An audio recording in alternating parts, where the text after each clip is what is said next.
자, 오늘 주신 본문의 말씀을 가지고 신앙의 단계라고 하는 말씀의 제목으로 함께 은혜를 나누고자 합니다. 자, 오늘 본문 말씀은 사실 2절밖에 되지 않지만 짧은 본문이죠. 그런데 이 말씀을 통해서 우리가 어떤 것을 발견하냐면 신앙의 단계에 대한 것을 발견하게 됩니다. 단계가 있다는 것이죠. 신앙생활이 그냥 교회 와서 그냥 성숙하고 성장하고 열매를 맺고 그렇지 않습니다. 반드시 단계를 우리가 밟아 나가게 될 때 우리가 바라는 귀한 열매를 하나님께서 맺게 하실 줄 믿으시기 바랍니다. 자, 오늘 말씀을 보시면 이제 신앙의 단계가 어떻게 나오냐면 뿌리를 내리는 단계가 있어요. 뿌리를 내리는 단계, 그 다음에는 자라나는 단계가 있고요. 그 다음에 마지막은 이제 열매를 맺는 단계가 있다라고 하는 것이죠. 자, 오늘 7절 말씀 한번 보실까요? 우리 같이 다시 한번 읽어봅니다. 시작.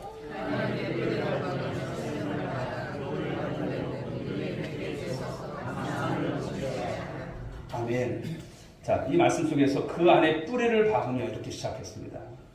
그 안에서 뿌리를 박으라는 거예요. 우리 권사님이나 우리 장로님들 이렇게 가끔 만나면 농사 짓는 이야기들을 많이 하세요. 농사 짓는. 뭐가 잘 됐다, 뭐가 안 됐다, 올해는 뭐가 좋았다, 뭐가 어려웠다, 이런 얘기들을 많이 하세요. 이제 가을 거제들 거의 이제 끝맺어 가면서 금년 한 해 동안 농사를 지면서도 아마 체험이 되어졌고 또 어떤 생각들을 많이 갖게 될 수 봅니다만 이 농작물을 키워보면 이 뿌리가 얼마나 중요한지를 우리가 생각하게 될 수가 있죠. 그래서 뿌리를 내리는 단계가 참 중요하다는 것을 생각해 볼 수 있습니다. 왜 그럴까요? 뿌리에는 무엇이 있기 때문에? 뿌리에 생명이 있기 때문에 그렇습니다. 거목이 풍랑 속에서도 버텨낼 수 있는 이유는 무엇일까요? 뿌리를 깊게 내렸기 때문이 아닐까요? 그런데 묘목이라고 하는 것은 뿌리가 사실 가늘고 얕기 때문에 그 강한 비바람이 불게 되면 뽑히고 마는 것을 우리는 종종 볼 수가 있습니다. 결국 여러분 식물도 그렇고요. 또 우리의 신앙도 그렇고 뿌리의 문제라고 하는 것을 우리가 발견한다는 것이죠. 오늘 나의 신앙의 뿌리를 한번 점검해 봤으면 좋겠습니다. 나의 신앙의 뿌리는 정말 건강한가? 내 신앙의 뿌리는 오늘 정말 깊게 뻗어 있는가? 라고 하는 것입니다. 이것이 여러분 단순한 것이 아닙니다. 이것은 굉장히 중요한 문제인 것이죠. 뿌리가 있는 신자는 어지간한 어려움 속에서도 버텨낸다라고 하는 것입니다. 그리고 뿌리를 잘 내렸다면 쉽게 우리가 무너지지 않는다는 것을 믿으시기 바랍니다. 자, 오늘 골로새서 2장 6절에 또 말씀을 보게 되면 이런 말씀으로 시작하죠. 너희가 그리스도 예수를 주로 받았으니 이렇게 말씀합니다.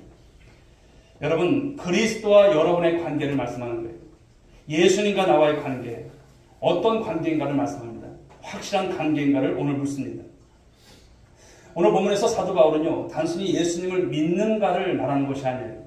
진정으로 여러분 마음에 그 예수 그리스도를 모셔드렸는가, 그 예수 그리스도를 정말 나의 주로서, 나의 구주로서 고백하고 내가 믿고 살아가는가. 형식적인 것이 아닌 것입니다. 그냥 가식적인 그런 모습도 아닌 것이죠. 그리스도와 함께 여러분들의 삶이 살아가고 있는가를 묻고 있습니다. 여러분 그렇습니다. 신앙은 기초가 참 중요하다고 하는 것을 다시 한번 생각하게 되어지는 것이죠. 교회를 다니고 교회 문화에 익숙하다고 해서 신앙의 뿌리를 내렸다고 할 수 있을까요? 교회 와서 사람들을 만나고 많은 봉사를 해도 그리스도를 우리가 만나는 경험이 없다면 진정한 뿌리를 내린 것이 아니라고 하는 것입니다. 우리 주님을 인격적으로 만나는 경험이 그래서 신앙생활을 하다 보면 너무나 필요한 것이죠.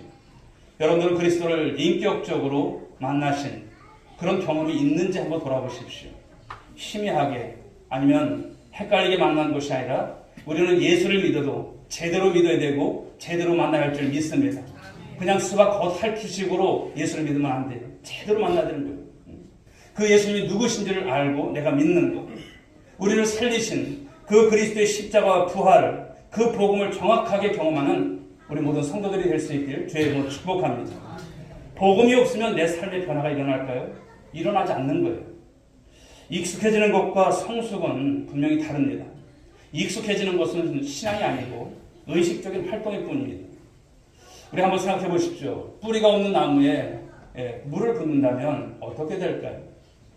이 앞에도 여러분 꽃꽂이가 있지만 물을 안 주면 다 시들더라고요. 그렇죠? 왜 그렇습니까? 뿌리가 없기 때문에. 우리가 잘하는 이런 모습들을 보면 뿌리가 얼마나 중요한지를 다시 한번 생각하게 되는데요.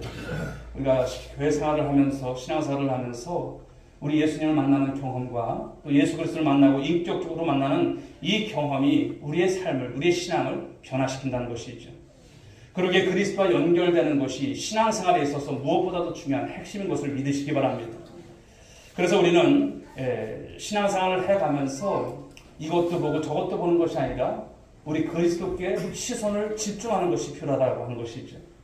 신앙생활을 하다 보면 종종 우리가 산만해지고 또 그리스도가 아닌 것에 자꾸만 우리가 흘러가기 쉽습니다. 초대교회를 보시게 되면 초대교회의 모습이 바로 이런 모습들이 있었습니다. 자, 오늘 본문에 나오는 이 골로새 교회가 있는데요. 골로새 교회 안에 이런 상황이 있었다라고 하는 것이죠. 2장 8절의 말씀을 보실까요? 읽어보겠습니다. 시작. 누가 타락과 헛된 속임수로 너희를 사로잡을까 주의하라. 이것은 사람의 전통과 세상의 초동학문을 따르니요 그리스도를 따르니 아닙니다. 아멘. 이 골로새 교회 안에 당시에 많은 이단들이 있었어요. 영지주의라고 하는 대표적인 이단도 있었고요. 오늘날로 말하면 신천지와 같은 이단들, 이런 이단들이 계속적으로 있었다는 거예요. 1세기 때 교회는 신학적으로 그리고 교리적으로 아직 체계화되지 않은 그런 때였습니다. 어려움이 있었던 것이죠. 자칫하면 이단 사상에 우리가 휩쓸려서 교회가 혼란에 크게 빠질 수 있는 그런 위험 또한 있었던 것입니다. 그렇기 때문에 교회는 그 당시에 언제나 관심과 초점이 그리스도여야 한다라고 하는 것을 말씀하는 거예요. 자, 2장 3절과 4절 한번 다시 한번 보시겠습니다. 읽어보겠습니다. 시작. 그 안에는 지혜와 지식의 모든 보화가 감춰져 있느니라. 내가 이것을 말하면 아무도 교묘한 말로 너희를 속이지 못하게 하려 함이니라. 그리스도가 아닌 것에 빠져들지 말라고 하는 이런 당부의 말씀이죠. 그러므로 항상 무엇을 바라보며 우리가 무엇을 쫓고 있는가를 우리가 점검해야 한다는 것을 말씀하는 것이죠. 사랑하는 여러분, 우리가 쫓아야 할 대상은 오직 그리스도가 되신 줄 믿으시기 바랍니다. 우리가 바라봐야 될 그분은 그리스도인 것을 믿으시기 바랍니다. 교회가 그리스도가 아닌 다른 곳에 열심을 내게 되면 위험해집니다. 예를 들면 교회가 구제하는 것도 중요하지만 여러분 이 구제가 교회의 본질은 아닌 것이죠. 그런데 어떤 교회는 교회 안에 카페를 할 것인가 말 것인가 때문에 싸움이 일어나는 것을 봐요. 사실 그러나 그것은 본질이 아니죠. 항상 핵심적인 본질을 우리는 붙들고 신앙생활을 하는 것이 옳은 것입니다. 교회 역사 속에서 매우 중요한 라틴어가 하나가 있습니다. 아드 폰테스라고 하는 그런 단어인데요. 이것은 본질로 돌아가라 라고 하는 것입니다. 본질로 돌아가라. 여러분, 본질이 무엇일까요? 우리에게 있어서 본질은 예수 그리스도 그분인 줄 믿으시기 바랍니다. 우리의 신앙이 어디에 놓였는지 한번 보십시오. 그 그리스도를 놓치게 되면 그야말로 우리 신앙은 큰 혼란 속에 빠지게 되는 것이죠. 자, 다시 2장 6절의 말씀을 보십시오. 그러므로 너희가 그리스도 예수를 주로 받았으니 그 안에서 행하되 그리스도 예수를 주로 받았다고 했습니다. 여기서 주라고 하는 것은 누구를 말씀할까요? 바로 예수님이세요. 예수 그리스도.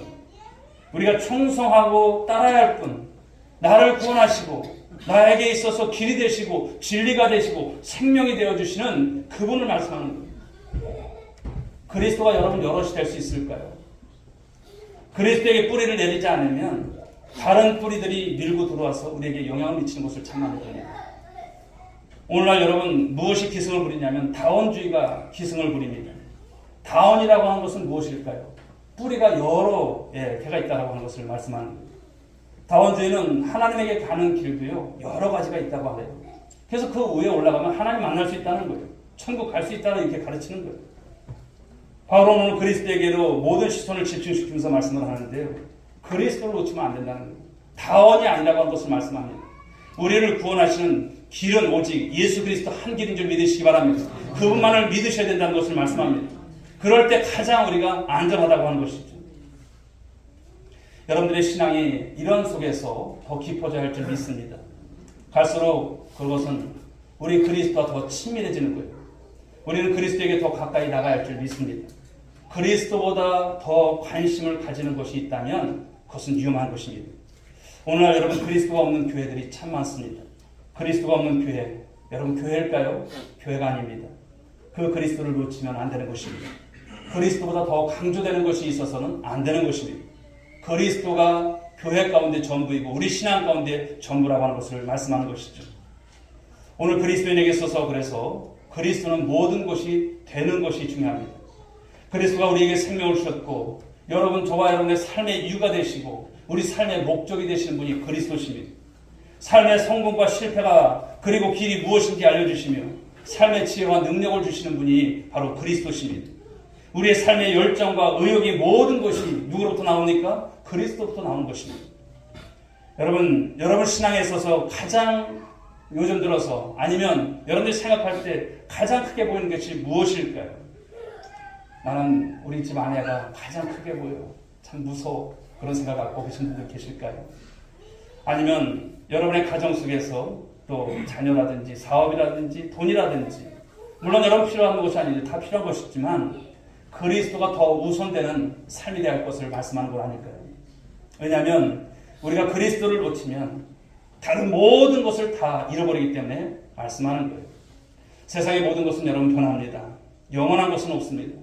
오직 영원한 것이 있다면 예수 그리스도시죠. 그분은 어제나 오늘이나 영원토록 변함이 없으신 우리의 구주가 되십니다. 할렐루야. 오직 그러므로 저와 여러분들이 오늘도 그리스도에게만 초점을 맞추시라는 것입니다. 그리스도를 따르는 사람은 길을 잃지 않습니다. 그리스도 안에 있을 때 그리스도에게까지 자라가는 은혜를 우리 주님께서 여러분 가운데 누리게 하실 줄 믿으시기 바랍니다.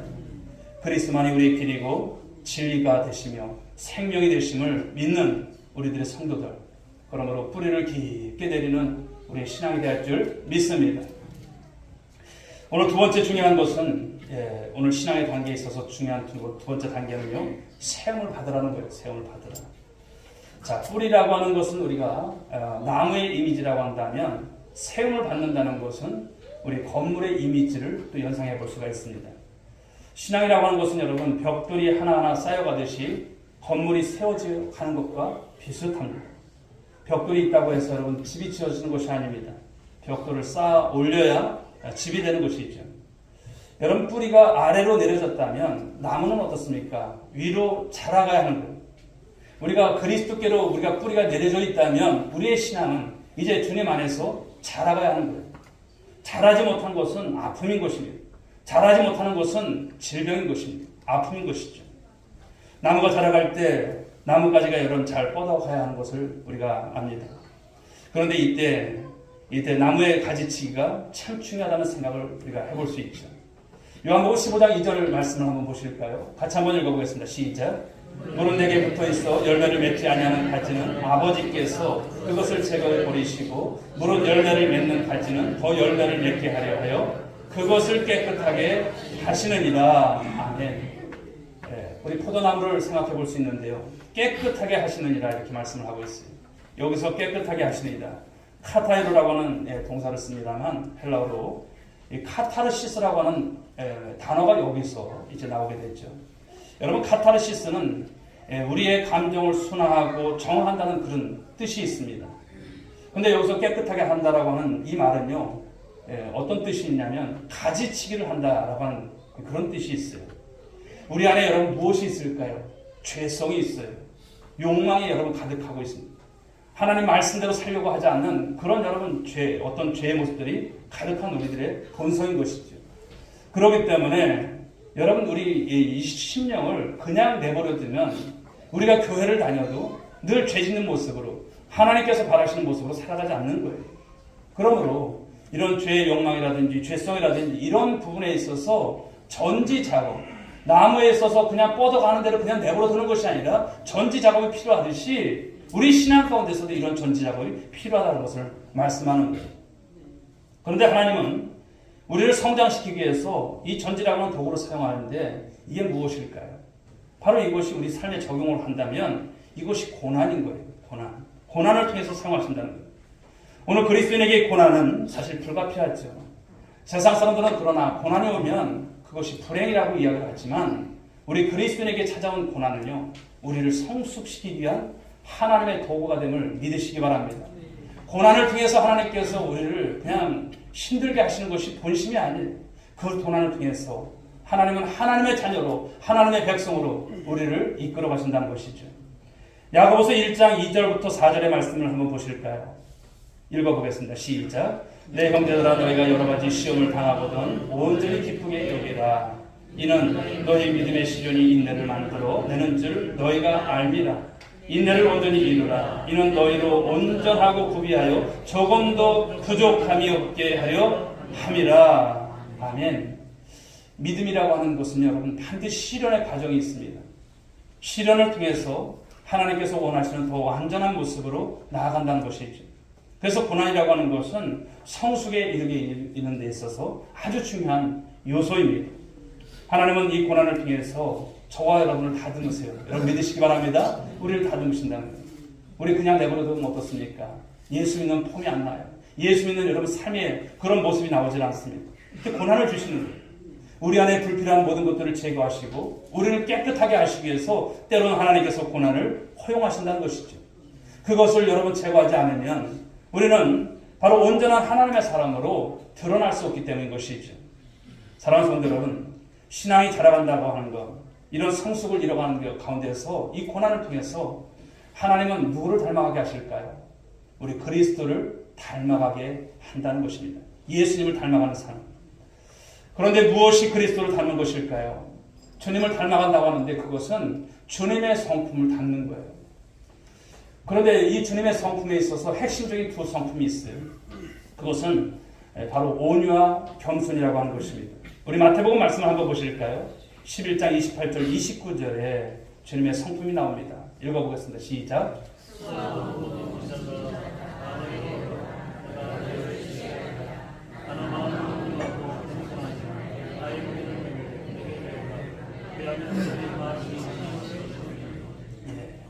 주님의 마음이 어떻습니까? 나는 마음이 온유하고 겸손하니 이렇게 말씀합니다. 우리 예수님의 모습에서 우리가 본받아야 될 핵심적인 성품인 거예요. 여러분 어떻습니까? 나는 온유한지 나는 정말 겸손한지 한번 돌아보십시오. 주님께서 오늘 우리 가운데 있어야 될 성품을 말씀하시는 것입니다. 자녀가 여러분 부모를 닮아가잖아요. 예수 믿는 것은 예수님의 그 성품을 우리가 닮아가는 것이죠. 자, 빌립보서 2장 5절부터 8절의 말씀을 또 한번 볼까요?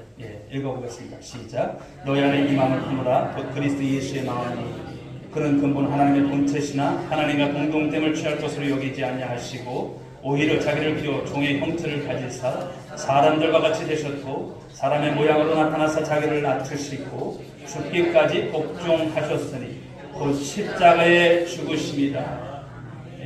여러분 이 말씀은 우리 예수님의 삶을 잘 묘사하는 말씀이에요. 자, 예수님이 어떤 분이실까요? 예수님은 하나님이세요. 할렐루야. 하나님이신 그분이 우리를 살리기 위해서 그분이 사람이 되신 거예요. 하나님과 동등됨으로 여기지 아니하시고 사람이 되셨다는 거예요. 이게 기적이에요. 그 주님께서 우리를 위해서 우리의 죄를 위해서 어떻게 하셨습니까? 십자가에서 죽으신다는 거예요. 낮추시고 죽기까지 복종하셨다. 이 말씀을 하시는 거예요. 예수님은 그 생애를 보면 겸손에서 시작해서 겸손으로 끝을 맺으셨던 예수님이세요. 인간의 몸을 입고 오셔서 말구에서 태어나신 일, 십자가에서 죽으신 일, 이 모든 것을 보십시오. 죽기까지 자신을 철저하게 낮추셨던 예수님이세요. 더 이상 내려갈 곳이 없는 자기 피하의 말씀을 주시는 것이죠. 바로 이 주님의 겸손, 이것을 닮는 것이 바로 성숙의 길로 가는 귀한 길임을 믿으시기 바랍니다. 그런데 내가 겸손한가를 혼자 있을 때는 알 수가 없어요. 그렇죠. 혼자 있을 때 내가 겸손한지 어떤지. 근데 사람들과 이런 공동체 안에서 우리가 어울리게 될 때 내가 겸손한지 않은지. 물론 그것도 모르는 분도 있어요. 그러나 여러분, 우리 공동체 안에 들어가서 우리가 훈련을 받게 될 때 이 부분이 드러나게 된 것이죠. 하나님은 공동체 안에서 우리의 성품을 깎으시고 때로는 여러분 다듬어가기를 원하시죠. 공동체 안에서 이 관계 어림을 통해서 그 겸손의 문제를 훈련시키는 것을 참 많이 보게 됩니다. 여러분 영적 성숙이라고 하는 것은 바로 다른 사람들과의 관계 속에서 이뤄가는 것이죠. 그런데 교만한 순간 그 관계는 여러분 다 깨지는 것입니다. 공동체 안에 들어가 보면 여러분 내가 원하는 사람만 있을까요? 내가 좋아하는 사람만 있을까요? 그렇지 않아요. 교회를 목양하면서 또 성도들을 이렇게 보면서 또 이렇게 작은 그룹 안에서 우리 성도들의 어떤 이런 모습들을 참 봐요.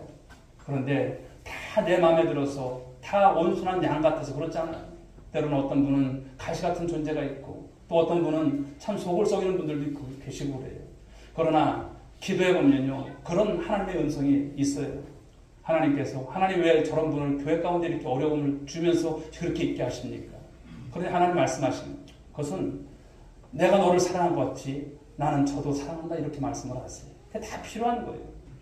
그 안에서 우리가 다듬어가면서 또 부딪히는 그런 곳을 통해서도 하나님께서 영적 성숙을 이뤄가는 그 귀한 길을 허락하신다는 것이죠. 바로 하나님은 그곳에서 나를 다루기를 원하시고요. 나를 겸손하게 하시고 나를 깨뜨리시고 나보다 남을 낮게 여기시는 훈련을 하신다는 것이죠. 그리고 그 사람을 사랑하고 때론 그 사람을 이해하고 때론 그 사람을 용서하기를 원하세요. 지금 여러분이 정말 힘든 사람을 만나고 계실까요? 그렇다면 지금 제대로 훈련받는 중입니다.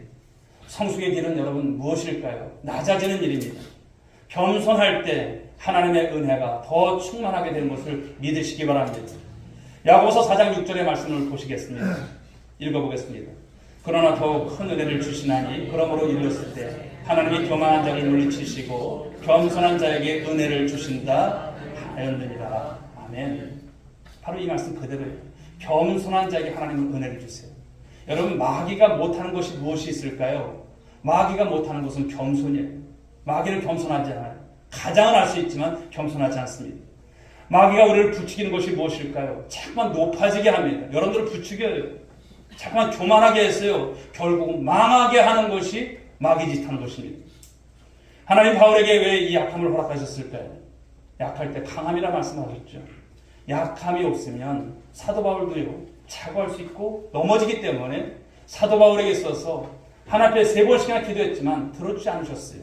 그것으로 인해서 사도 바울은 더 겸손함 속에서 주님을 드러내는 일 가운데 쓰임을 받았던 것은 결코 여러분 우연인 것이 아닌 것이죠. 그리스도인에게 있어서 여러분 바로 우리를 비우고 또 비우는 것이 얼마나 중요한지를 말씀합니다. 내 안에 여러분 선한 것이 있을까요? 선한 것이 없음을 인정하십시오. 한 해 동안 여러분 지나오면서 우리가 정말 주님 앞에서 겸손했는지 온유했는지 한번 돌아보시는 여러분들 될 수 있길 바랍니다. 그래서 우리의 목표는 그렇습니다. 올라가는 것이 아니에요. 점점 내려가는 것이 목표가 되어야 할 줄 믿습니다. 누구처럼? 예수님처럼. 바로 이것이 신앙의 단계죠. 자라가는 단계에 있어서 그냥 나만 생각하고 나만 잘 돼야지 이것이 아니에요. 옆에 분들도 바라보시면서 또 공동체 안에서 내가 더욱더 낮아짐 속에서 우리가 섬겨나가는 아름다운 모습을 통해서 우리 하나님 앞에 선다면 하나님은 저와 여러분들을 더욱더 귀하게 쓰임 받는 가운데서 귀한 복으로서 우리 하나님께서 여러분들을 인도하실 줄 믿으시기 바랍니다. 그렇습니다. 자, 세 번째 마지막으로 주시는 이 신앙의 세 번째 단계는 열매의 문제입니다. 열매의 문제. 자, 2장 7절 말씀 다시 한번 보실까요? 믿음에 굳게 서서 감사함을 넘치게 하라 이렇게 말씀하셨어요. 믿음에 굳게 서서. 뿌리를 내리고 자라가면 언젠가 열매를 맺어요. 그런데 그 열매가 어떤 열매로 나타나야 될까요? 감사의 열매로 우리가 오늘 말씀 속에 나온 것처럼 감사로 열매를 맺는 여러분들 될 수 있길 주님의 이름으로 축복합니다. 가장 강한 그리스도인 누굴까요? 바로 감사가 있는 사람이에요. 가장 그리스도인다운 여러분 삶이 어떤 것일까요? 감사가 있는 삶입니다. 신앙의 성숙이라고 하는 것은 결국 감사로 드러납니다.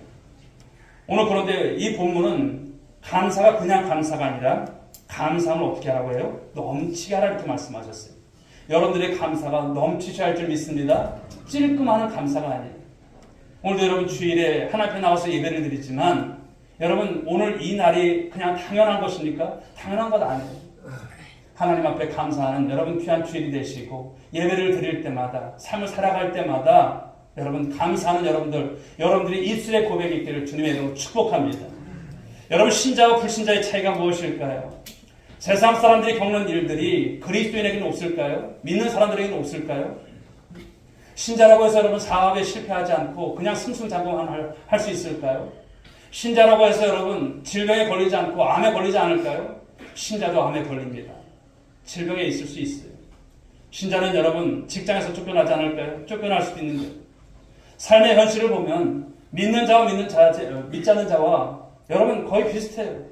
그러나 신자는 어떨까요? 신자는 세상 사람들의 그 반응이, 세상 사람들과의 반응이 다르다고 하는 것을 말씀합니다. 비슷한 상황일지라도 신자는 전혀 다른 반응을 보입니다. 무엇일까요? 감사하는 삶이 있다는 것이죠.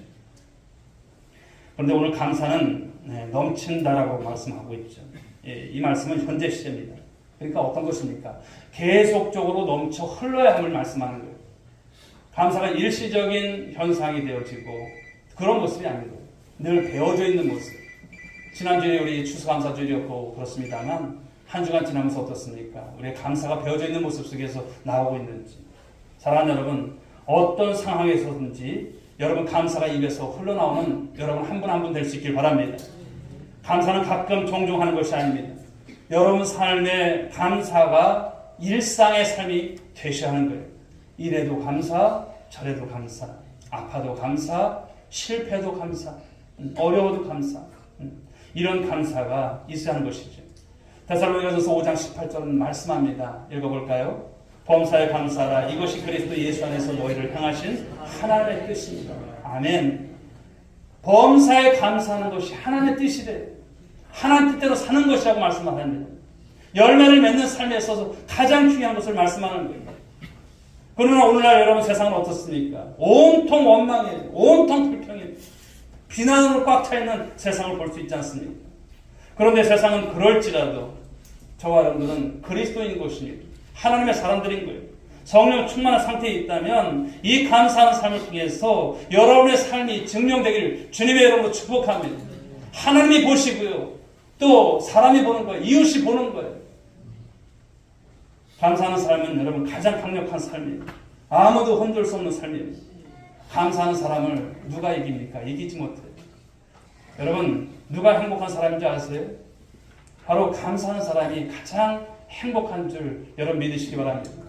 사람이 아무리 많은 것을 가지고 있어도 감사하지 못하면요 불만족스러운 삶인 것이죠. 그런데 항상 감사가 붙어있는 사람은 지금 행복한 사람이에요. 퍼진 라면을 때로 먹을지라도 감사할 수 있다면 갈비를 뜯고서 불평하는 사람보다 훨씬 더 행복한 사람인 거예요. 여러분 감사는 우리가 추구해야 될 목표고 또 감사는 아무나 하는 것이 아니라고 하는 것입니다. 내가 가지고 있는 것이 얼마나 귀중한지를 여러분 생각해 보십시오. 오늘도 내게 주신 생명, 오늘도 여러분 주 앞에서 나와서 예배를 드릴 수 있는 이 환경과 이 여건만 봐도 감사한 거예요.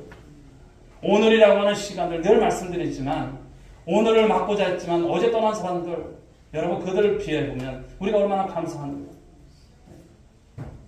남편과 아내에 있어서도 여러분 감사하십시오. 남편을 보면서도 감사하시고 아내를 보면서도 감사하시기 바랍니다. 더 멋지게 보고 더 아름답게 보는 여러분 그런 감사가 있기를 바랍니다. 감사가 들면 이미 가진 것도 다 불만족스러운 거예요. 하나님은 감사하는 사람에게 더 많은 것으로 주시기를 원하신 줄 믿으시기 바랍니다. 우리가 자녀들을 볼 때도 그렇지 않습니까?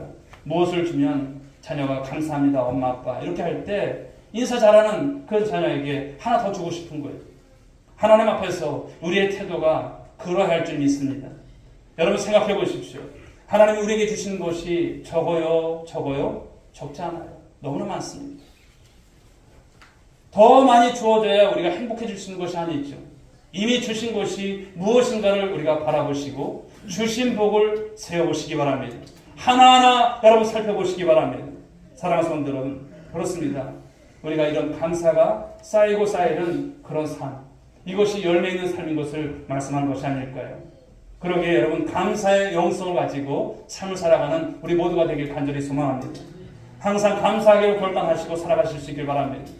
여러분 감사 잃어버리면 여러분들이 신앙 병든 거예요. 감사를 잃어버리면 하나님 앞에 여러분 우리는 불충한 모습인 거예요. 감사를 회복하는 여러분 모두가 될 수 있길 바랍니다. 그러면 하나님께서 생각지도 못한 더 놀라운 축복을 주실 것입니다. 오늘 이 시간 우리는 신앙의 세 단계에 대한 말씀을 나누었습니다. 이 신앙의 단계를 통해서 여러분들 삶 속에서 한번 적용해 보시고 점검해 보셔야 돼요. 신앙이라고 하는 것은 그냥 세월이 흐른다고 그냥 자라지 않습니다. 때 되면 여러분 열매 맺지 않습니다. 신앙은 여러분 정말 우리가 어떤 단계를 밟아 나가는가 너무나 중요한 것이에요. 그래서 오늘 세 가지의 말씀, 우리가 오늘도 뿌리를 내리는 단계 속에서 뿌리를 잘 내리시는 여러분들 될 수 있길 바랍니다. 교회에서 가르치는 대로 여러분 뿌리를 내리세요. 말씀에 여러분 자양분을 쭉 받는 여러분들 되시기 바랍니다. 그래서 자라나는 단계, 오늘 예수님의 온유와 겸손한 모습을 통해서 예수님 닮아가는 거예요. 그러면 여러분 이제 요한복음 15장 말씀처럼 예수님께 붙어만 있으면 열매를 맺는 거예요. 그 삶 속에 감사가 있습니다. 여러분 삶 속에 이러한 예수님의 성품을 닮아서 이 감사로 충만한 열매를 맺어가는 귀한 성도들, 그래서 하나님 앞에 더욱더 귀하게 쓰임받고 하나님의 영광을 드러내며 하나님께로부터 인도받는 우리 모든 성도들 될 수 있기를 주님의 이름으로 축복합니다. 기도하겠습니다.